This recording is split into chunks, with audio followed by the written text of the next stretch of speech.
আরে বাবা তুমি আমাকে বাঁচাও। আরে বাচ্চা তুই চিন্তা করিস না, আমি তোকে এখনই বাঁচাবো। এই না আমি তোকে টাকা দিলাম, এই না আমি তোকে বই দিলাম, এই না আমি তোকে টাকা দিই না। আরে গরু তোর ছেলের থেকে আমার ছেলেকে তাড়াতাড়ি আমি টাকা দিয়ে উঠিয়ে ফেলবো। এই তো আমি আমার ছেলেকে উঠিয়ে ফেললাম। চল বাবা আমরা চলে যাই। আরে বাবা তুমি আমাকে তাড়াতাড়ি তোলো, না হলে আমি মরে যাব। এই তো বাবা তোকে আমি বই দিয়ে তুলে নিলাম। আরে বেটা এখানে তো খাল, এখান থেকে আমরা কিভাবে পার হবো? আরে বাবা তুমি চিন্তা করো না, আমি ডায়মন্ড দিয়ে পার হবো। এই তো আমি ডায়মন্ড ফেলে পার হয়ে গেলাম।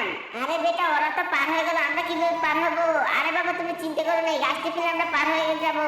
আরে বেটা আর একটু পার হতে পারলে আমরা সোনার কাছে চলে যাব। আরে বাবা আমি ডায়মন্ড ফেলি, আরে কি হলো আমার ডায়মন্ডে কাজ হবে না, চলো আমরা ফিরে যাই। এখন এত বড় নদীতে কিভাবে গরুটি বাচ্চা পার হবে সেটা দেখা আগে তোমাদের একটু ম্যাজিক দেখাই।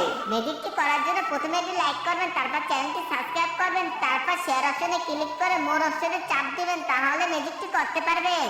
এই তো বাবা পাশে নৌকা আছে, নৌকাতে চলো। এই তো আমরা সোনার কাছে এসে পড়ছি, কি মজা।